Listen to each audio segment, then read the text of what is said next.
Tuesday Night Touchdown Podcast with your hosts, Reese Downing and Jacob Workman.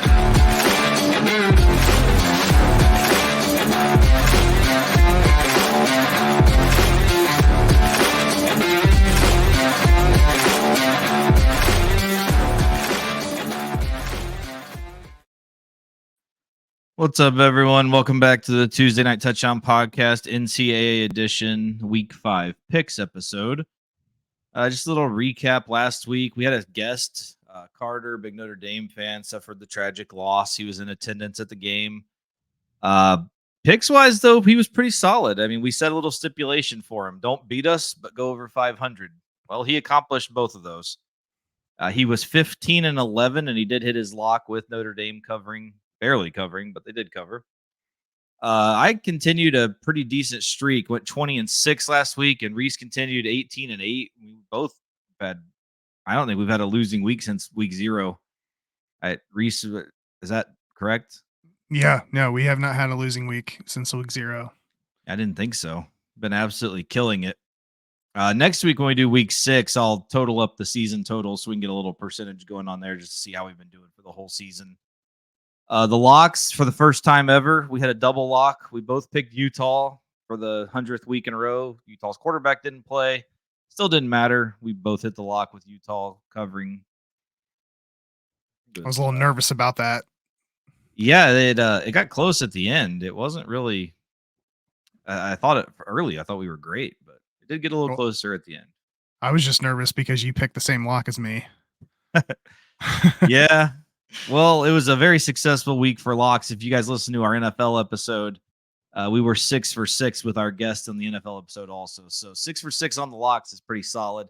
And if I recall correctly from the NFL standings, I'm not 100% positive, but I think all 6 of us also had winning records on our picks. Yes, that's correct. Thought so. So going to a few of the games, a couple questions for Reese at the end of these recaps. So the very first game I'm going to bring up, obviously, was the one that was most important to me, was Florida State, Clemson. Florida State won 31-24 in overtime. Florida State never led the game in regulation. Got their first lead of the game when Jordan Travis hit Keon Coleman for a 24-yard touchdown pass in overtime. Clemson couldn't even get a first down in overtime. With some of the play calls, I don't know. I don't know if it was Dabo. I don't know if it was Garrett Riley. I don't know exactly what the deal was, but the play calls were very questionable in overtime. 4th down ended up with an incomplete pass by Cade Klubnik on 4th and 2. And that sealed it for the Noles. It was the first time that they've beaten Clemson since 2014 and essentially putting Florida State in the driver's seat for the ACC.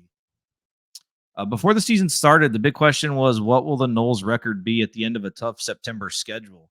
Come out September 4-0 with 3 wins against Power 5 schools, and only Southern Miss game was the home game. In my opinion, that's the best resume in the nation. Not a lot of teams have 3 Power 5 wins to begin with, but for 2 of them to be at Clemson and LSU on a neutral field, I mean, that's pretty big. So my question for Reese I'm going to ask is, of the remaining 8 regular season games, which game do you think Florida State fans should worry the most about? This is a tough one because they have Duke at home, and I don't think they've lost to Duke yet. They're 21-0. Then they're at Pitt, and they have a 4-6 record, I think, here in the last 10. Miami at home, which they've won the last 2, and then they also have at Florida, and they've lost 3 of the last 4 still remaining on the docket. So my instinct tells me that they should be a little concerned about that Pitt game just because it seems like a little bit of a trap game, but I'm going to go with Florida here just because it's at the Swamp. There's obviously a huge rivalry between these 2 teams, and losing that last regular season game could throw their college football hopes, for a bit of a loop. Whereas if they do end up losing at Pitt as an example, and then they end up winning Miami and Florida convincingly heading into the ACC championship, I think they still have a chance to be able to get in there. So if I'm Florida State, I'm most concerned about the potential of losing that Florida game.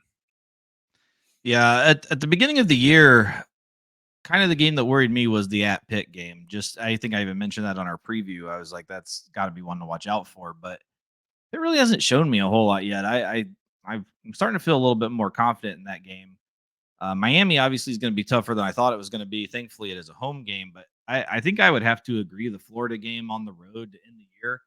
And Florida, I mean, they're hit miss right now. I know they are ranked. I think it's a crazy ranking. They should not be ranked right now, but we'll see what happens at the end of the year, how they're looking. But I think definitely that's going to be the game that they're playing for. And if we were 11-0 at that point, I mean, in Gainesville, that's a huge deal. So I'm kind of agreeing with you. I think that Florida is the biggest risk right now. Moving on, USC played Arizona State. USC won 42-28. Caleb Williams threw for 322 and 3 touchdowns. Also had 2 rushing touchdowns. Arizona State still didn't have starting quarterback Jaden Rashada, but they did find a way to still put up 353 total yards on a struggling Trojan defense. In our preseason pick episode, you picked USC to make the college football playoffs. From what you've seen so far, would you still put them in the playoffs?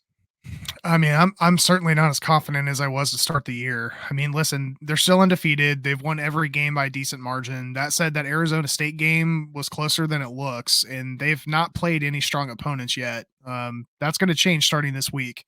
Colorado's not ranked anymore, but that beatdown they just took in Oregon probably is going to have the Buffaloes coming into this game fired up, being that it's at home in Colorado. They get a padded game against Arizona, but then they enter a gauntlet. They're at Notre Dame, home against Utah, at Cal, home against Washington, at Oregon, and at home against UCLA. That's crazy. Four of those opponents are currently in the top 10 or 11 teams in the country. If USC somehow makes it out of that undefeated, I will be both extremely surprised and terrified if I'm whatever team ends up playing them in the college football playoff, because to get out of that undefeated will be unbelievably impressive. So to answer your question, I'm not as confident as I was, purely because of just the back half of the schedule and the fact that they've not played a strong opponent yet. So I mean, I guess it really is going to see Colorado will tell us something, but the at Notre Dame game I think is going to be able to tell us a lot on how the rest of the season is going to end up. Yeah, my hope is that the college football playoff committee actually respects how good the Pac-12 is this year. Like, the Pac-12 is far and away the best conference in football, and I'm hoping that they actually, depending on what the records fall at the end of the year, there could realistically be 2 teams from this conference in the playoff. And the SEC's got the treatment before in the past, and Big Ten's got it in the past. I think it's time that they actually respect this conference and do what's right. I know it's the last season of it, but judging by how it's going to go, these teams are going to battle each other, and no team in the nation is going to have tougher schedules. Like what you just said with USC's schedule, that's crazy. Like, no team on earth is playing anything anywhere close to that. So no, hopefully they get some respect and they realize if you have 2 or 3 losses, still potentially have a chance at the playoff. The last game, Ohio State 17, Notre Dame 14. Kyle McCord led a fantastic game-winning drive. It finished with back-to-back plays where Notre Dame only had 10 players on the field. Ohio State's pass defense put on quite a performance, holding Sam Hartman to 175 yards passing and just 1 touchdown. Next 3 games for Notre Dame are at Duke, at Louisville, and home for USC, all currently undefeated. How many of the next 3 games do you think Notre Dame wins? I mean, they have a chance to win all 3, but it's not going to be easy. Starting with that game at Duke, Duke's held a Northwestern team that's scored 37 plus in the last 2 games to 14 points. Louisville hasn't played a ranked opponent yet, but they're undefeated. And then you get Caleb Williams coming into town, and that team lights up the scoreboard every week. So Duke fans are going to be fired up with Notre Dame coming into town, but I think the game they should probably be more worried about is the USC game. Sam Hartman in that offense could put up 30, but if Caleb Williams puts up 60, it doesn't matter. I don't think that's going to happen, but USC does find ways to get in the end zone, and keeping that pace on offense is not going to be easy when you're trying to enter a shootout with that Trojans offense. So I won't be surprised if they come out of this 1-2, but I'm going to say they'll probably come out 2-1 when it's all said and done. I just don't know if it's going to be a loss at Duke or if it's going to be a loss to USC. Yeah, I can see that. At Louisville's tough, and it's a night game. That crowd's going to be nuts too. Like, to face Duke and Louisville back to back on the road, and 2 fan bases that are going to be going crazy. I don't know. 2-1 is probably the realistic answer, but like you said, 1-2, I don't think would surprise me. It's going to be an interesting next few weeks for them, and a big telling sign for where their season's going to go. Yeah, for sure. So with that, we're going to go ahead and get into our week 5 picks. We're going to start on Friday night at 9 p.m. on Fox Sports 1. Number 10, Utah on the road at number 19, Oregon State, 3.5-point favorite. Utah stayed undefeated, beating UCLA 14-7, while Oregon State suffered their first loss of the season at Washington State, 38-35. Utah coach Kyle Whittingham said both Cam Rising and Nate Johnson will take first-team reps in practice. I'm at the point where I'm done wondering if Cam's going to play. I'm picking every game as if he's not playing, and if he happens to show up, oh, great, cool, he's there. I'm sick of playing this game. I thought he was going to play for the last 3 weeks. So, assuming Nate Johnson's the quarterback, if Cam plays, who do you have in this one? Yeah, I mean, I've seen this line go up a little bit since it first came out. I think Utah's the better team here. Whether Cam Rising plays or not, like you said, like we can't really count on that right now. We hear about it every week, and then he doesn't end up showing up. So that's always the caveat with Utah. But Utah has won 6 of the last 7. So I'm going to take the Utes here and take the 2.5, but not a game I'm overly confident in with the Beavers being at home. Yeah, I went back and forth on this one because Oregon State's defense is really good, and Utah is very good at home. And when they're on the road, they're not the same Utah team. I'm going to take Utah minus 3.5 also. This one's a huge question mark for me. I'm taking Utah with the hope that it is Cam Rising. And if it's not, I think Oregon State probably wins this game. But we'll see if Cam plays. If not, he doesn't, whatever. But hopefully he is actually back this week. I know we talk about it every single week, but I do like Utah to win this if Cam plays. Number 6, Penn State, minus 27.5 at Northwestern, noon on the Big Ten Network. Penn State moved to 4-0, shutting out Iowa 31-0, while Northwestern defeated Minnesota in overtime 37-34. Who you got in this one? Yeah, Penn State seems to be fine-tuning every week, and they're coming off that shutout win. Drew Aller had 4 touchdowns. Northwestern got that come from behind last week, but I don't think they're going to get that lucky this week, so I'm taking Penn State minus the 27.5. Yeah, I had Penn State minus 27.5 also. What they did to Iowa was pretty impressive. I didn't think there was a chance in hell they would do that, and you gotta believe at this point. And Northwestern's one of the worst teams in college football, so Penn State should roll. I mean, it is a road game at noon, so how much are they going to be ready to play? But I would like to think Penn State covers this one. Number 22, Florida going on the road at Kentucky, minus 2.5, noon on ESPN. Florida beat Charlotte 22-7. We did get the big cover with Biff Poggi last week, like we talked about. Best dressed man in college football.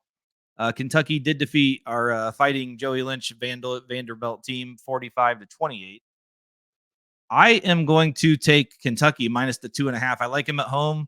I like what Liam Cohen's been doing with the offense, getting it rolling. I still am not a believer in Florida, and I think they will struggle on the road. Kentucky usually gets up for these games. They have good crowds when it's a big team coming in. So I like Kentucky in this one. Who you got? Yeah, battle of the transfer QBs between Graham Mertz and Devin Leary, right? I don't think the Wildcats have had that tough of a schedule yet this year, but Florida seems to have been, getting into battles to rack up wins since losing to Utah in week 1. I'm honestly a little surprised Kentucky's not ranked and Florida is. I'm going with you. I'm taking the Wildcats at home here minus the 2.5. All right, number 8, USC minus 21.5 on the road in Boulder to face Deion Sanders in Colorado, noon on Fox. USC moved to 4-0 with a win over Arizona State, 42-28, while Colorado got destroyed by Oregon, 42-6. What are your thoughts on this one with the return to Boulder? Yeah, this is going to be interesting because Colorado just got their butt handed to them, and I don't think they're going to come into this game with the same approach as the Oregon game. I'm also not convinced that USC is as good as Oregon. The Buffaloes are at home. I think USC wins this one, but I don't think they're going to cover the spread. So give me Colorado plus the points. Yeah, I'm actually going to continue with I'm going to take USC to cover the 21.5. I just don't. The lines are so much better. The offensive line and defensive lines for these schools. Once Colorado starts playing them, there's a big difference there. Plus, Colorado had some injuries in that game last week, so USC's defense, like we've said forever, is the big question. There's no reason Arizona State should have done what they did last week on them. So maybe it's a come to Jesus, time to play some football moment for them, since they're actually playing a team that is getting some hype. But we'll see. I do like USC to cover the 21.5, see what their defense is made of.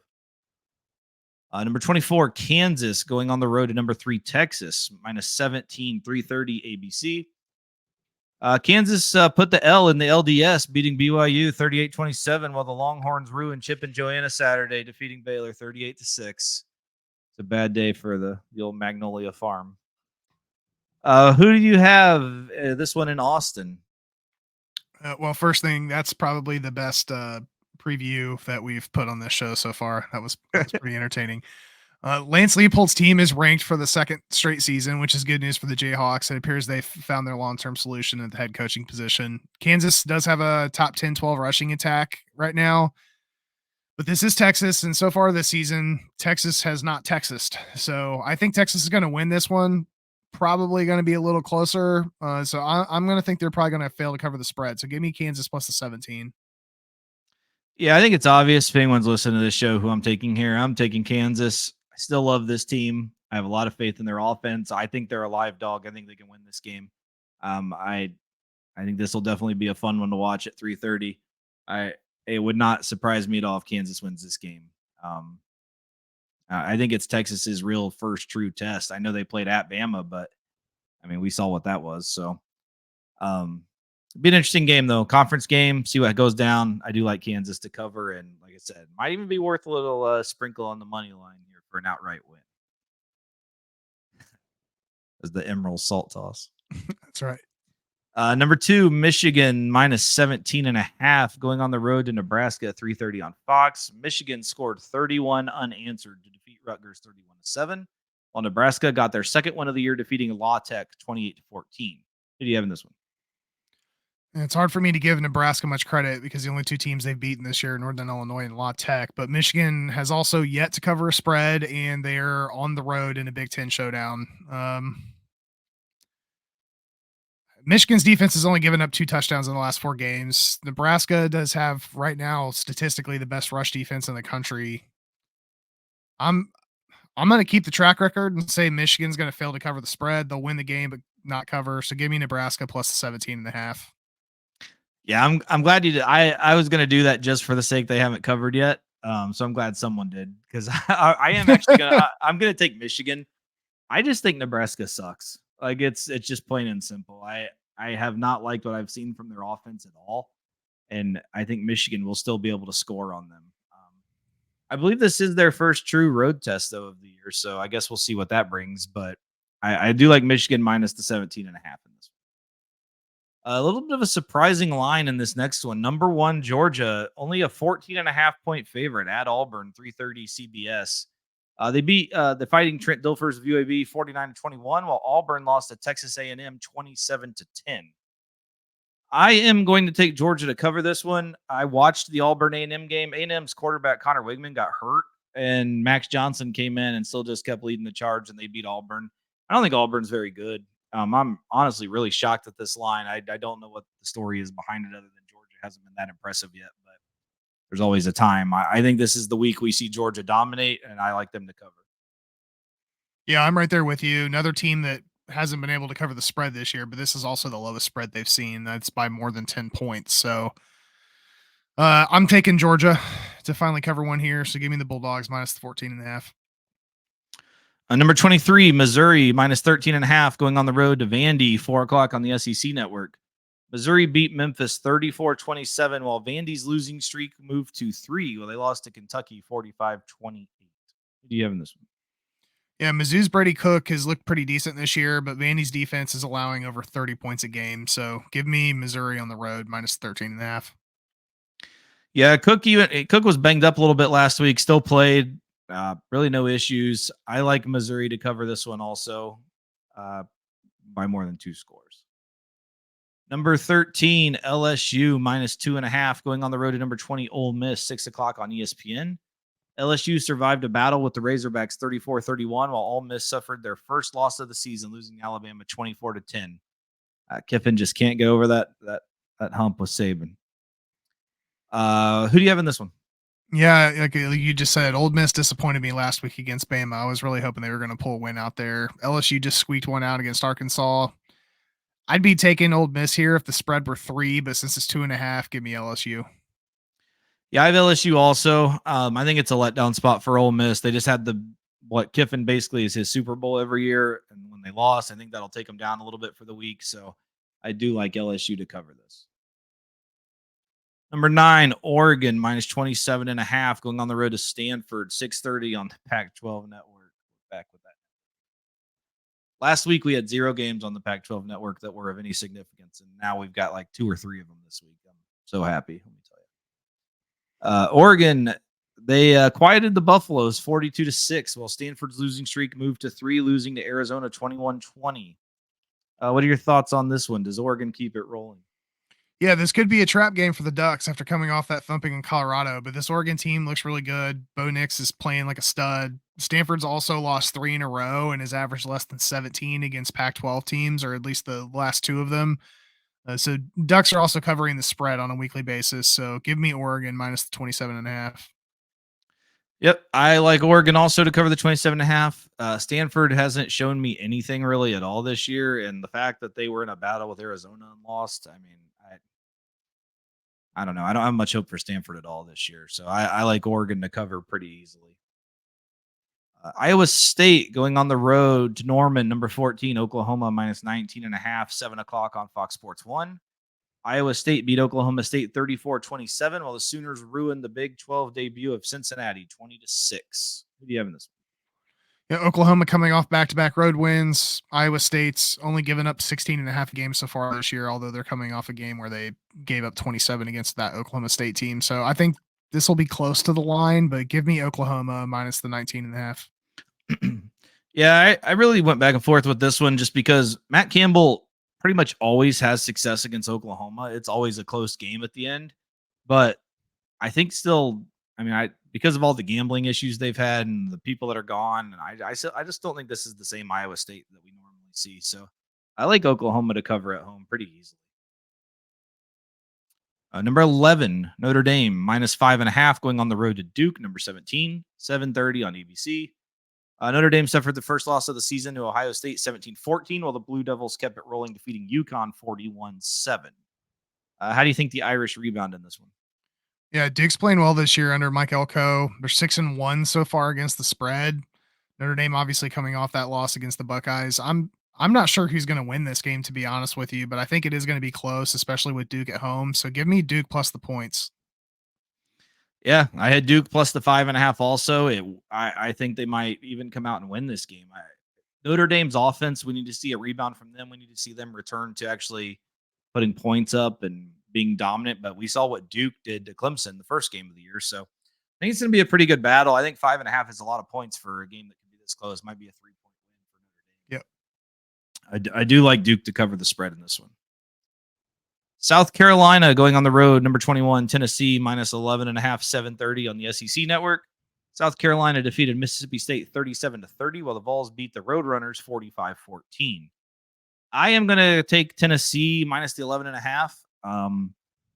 Still another team, kind of like we've said a few teams. We're just waiting for them to actually show what they can do. I don't think they're definitely not last year's Tennessee team, but they're very struggling on offense. I mean, I know they beat the Roadrunners 45-14, but it's UTSA and they've been extremely struggling this year. So I do like Tennessee to cover. Who do you have in this one? Yeah, Tennessee got thumped by South Carolina last year, 63-38. I think was the final score. So I think this will be a fun one to watch between Rattler and Milton. A little bit of a revenge game for Tennessee. I think the Vols are going to win this one, but I think Rattler and company can keep it within 10. So give me the Gamecocks plus the 11.5. All right. Number 12, Alabama minus 14.5 at Mississippi State, 9 o'clock on ESPN. Alabama moved to 3-1, beating Ole Miss 24-10, while Mississippi State lost to South Carolina 37-30. What do you think on this one? Yeah, Jalen Milroe's first road start, I think, here. So Bama played solid defense last week against Kiffin's squad. That's considerably more talented than Mississippi State. Mississippi State's also allowed 39 a game the past 2 weeks against LSU and South Carolina, and Bama's won the last 16 matchups. So give me Bama minus the 14.5. Yeah, I really liked what Alabama's defense showed last week against Ole Miss. It was kind of like a return to glory for them. I like them to cover this one. I don't even think this will be that good of a game, to be honest. I think Alabama wins pretty easily. Yeah.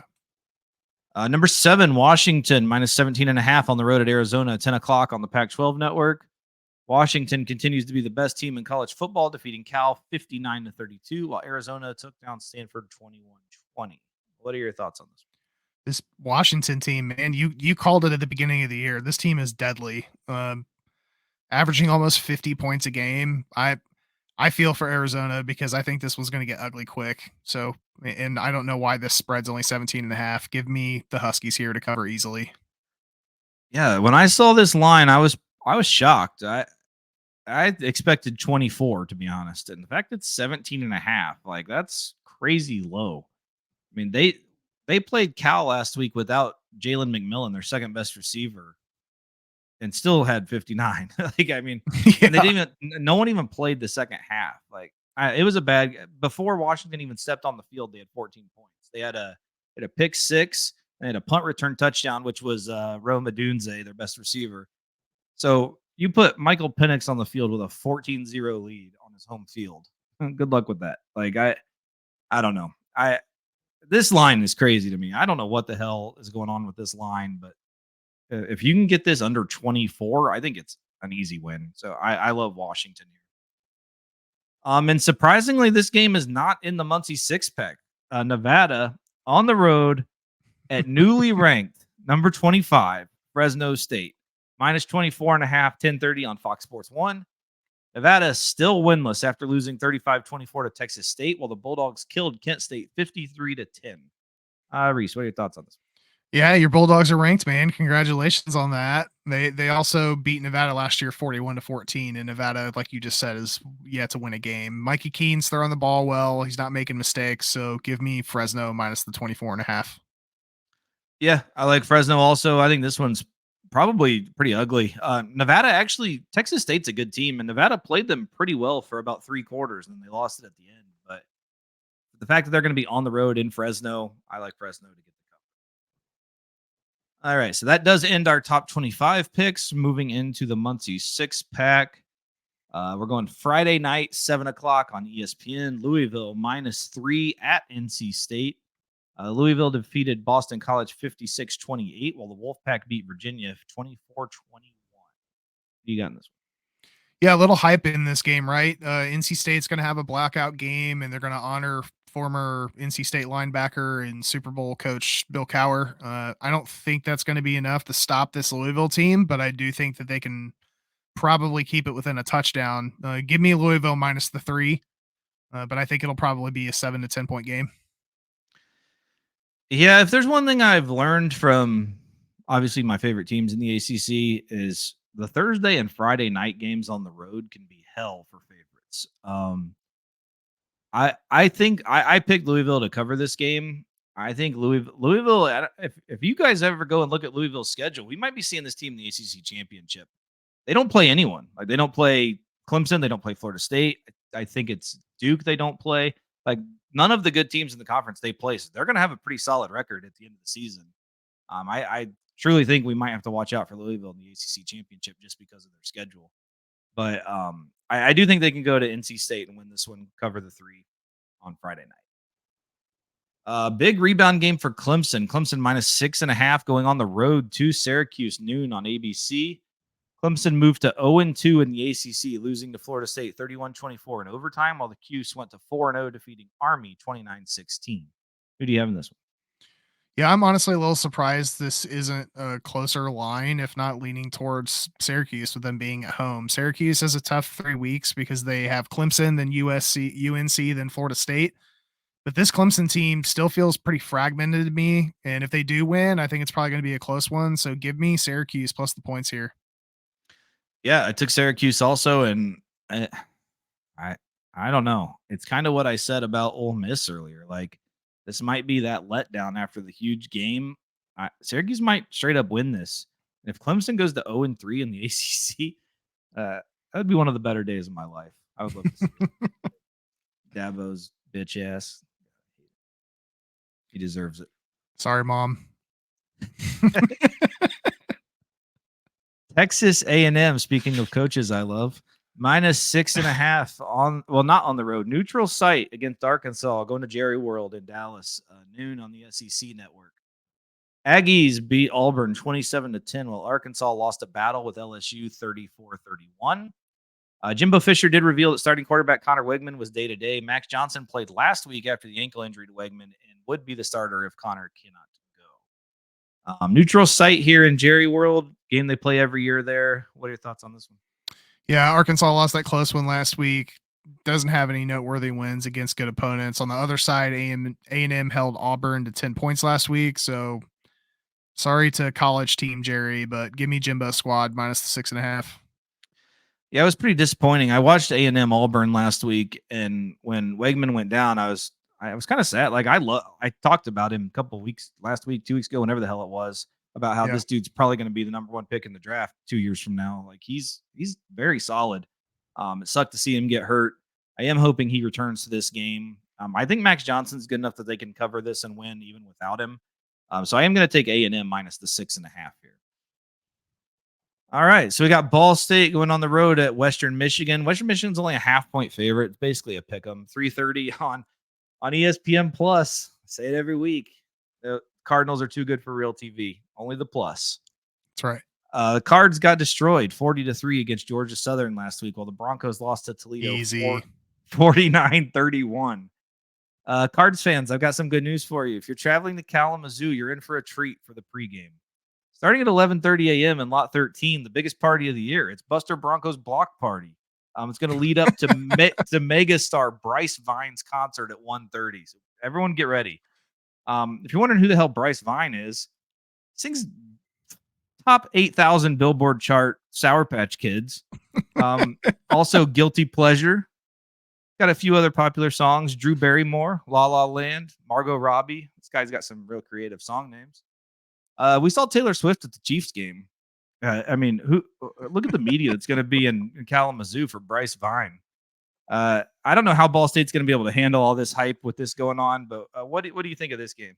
Oh, man, I was confident before, but I don't know about it now. I don't even know if they're going to be able to get into the stadium with the crowd that's in the parking lot. I know. It's going to be tough. Yeah, last week was brutal. Georgia Southern's offense just steamrolled Ball State early, and they never really recovered. But this Western Michigan team should be an easier opponent. Ball State's opening its MAC schedule. They haven't won their MAC home opener since 2019, but I think they get it done here. Give me my Cards with this huge 0.5 spread. Chirp, chirp. Yeah, I'm going to return to picking Ball State after last week when I didn't. I think Ball State wins this game. I just think they're a better team. I think they've got a little bit of a better roster than Western Michigan does. I know it's going to be quite the. Maybe the crowd will be too involved with Bryce Vine. They won't make it into the stadium, and Ball State will just be able to roll without that hostile environment in Kalamazoo. But I am with you. I am taking Ball State. Illinois going to be on the road in West Lafayette facing Purdue -1.5, 3:30 on Peacock. Illinois is 2-2 on the season, defeating the Owls of Florida Atlantic 23-17, while the Boilers did struggle to stop Wisconsin 38-17. Who do you got in this one?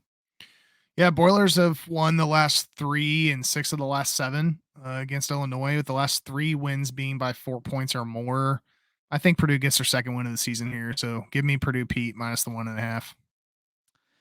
Yeah, I was pretty shocked last week. Wisconsin came back to life. They actually showed what I thought they might show at the beginning of the year. Yeah, I'm not going to fault Purdue too much for that. I'm going to take them to cover the 1.5 at home. But yeah, definitely a rebound game for them. I like what I'm seeing out of Purdue other than last week. So hopefully they just get back on track and everything's good. West Virginia at TCU -11.5, 8 o'clock on ESPN2. The Mountaineers defeated Texas Tech 20-13 to get their third win of the season, while TCU shut down the horse team 34-17 to get their third win of the season. What do you got in this one? Yeah, both teams coming in 3-0 or 3-1, excuse me. Both of them are on a 3-game winning streak. Neil Brown continues to clasp onto that job and fight for his life. TCU can put points on the board here, but West Virginia's defense is pretty tough. I think TCU wins this game, but I think West Virginia keeps it within 10. So give me the Mountaineers plus the 11.5. I actually went the other way. West Virginia's had back-to-back home games. Both were huge. They were able to win both of them, which I think is a huge deal. I just think going on the road again, the TCU. I think it's time for a letdown game from them. I don't think we can quite crown them the kings of the Big 12 yet. So I've got them losing this one, and TCU covering the 11.5. San Diego State going on the road, Air Force minus 10.5, 8 o'clock CBS Sports Network. San Diego State and the Fighting Brady Hoaks are now 2-3 on the season after losing to Boise 34-31, while Air Force stayed undefeated, beating San Jose State 45-20. What are your thoughts on this one? Yeah, Falcons 4-0, and beside that same Houston game, they find the end zone pretty often. Aztecs, on the other hand, have struggled to score in a couple games this year. So give me Air Force at home, minus the 10.5. Yeah, I have Air Force also, minus the 10.5. Big concern, actually. At the beginning of the year, I talked about, I think we did I forget how many games we said, but we picked our top games of the year, and I picked Fresno and Boise just because I thought that was going to be a huge game in the Mountain West. But I think when Fresno and Air Force play, we might be looking at that might be the determiner for home field in the Mountain West Championship game. It's going to be a huge game.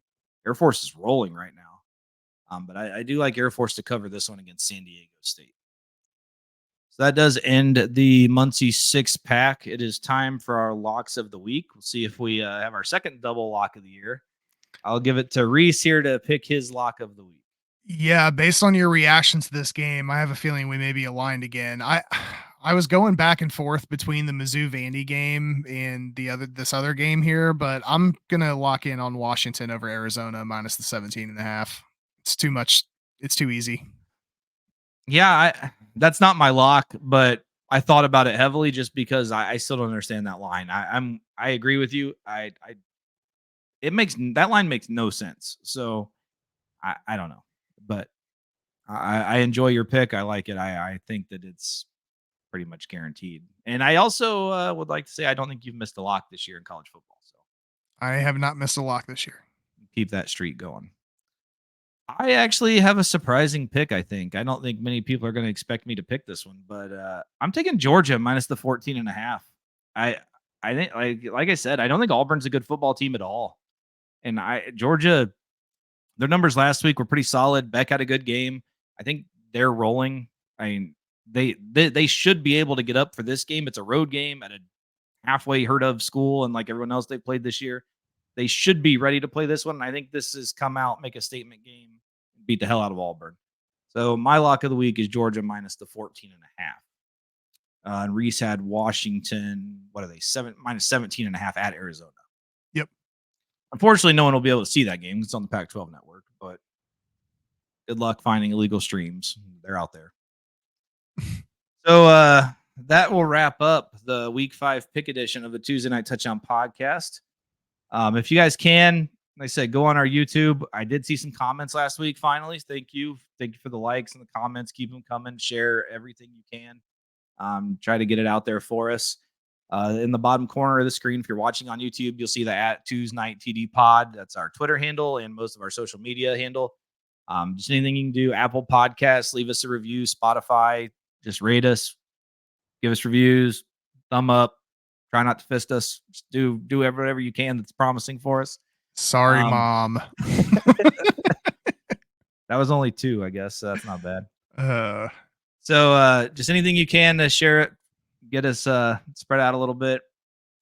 We appreciate everything. Hit us up. You can always, like I said, leave us a comment on Twitter or on YouTube. So for the wonderful Reese Downing, I am Jacob Workman. We will see you guys next week, and hopefully we are having another week of over 500 and hitting our locks. That's right. See you guys next week. Thank you. Also check out the NFL edition. See ya. Cheers, guys.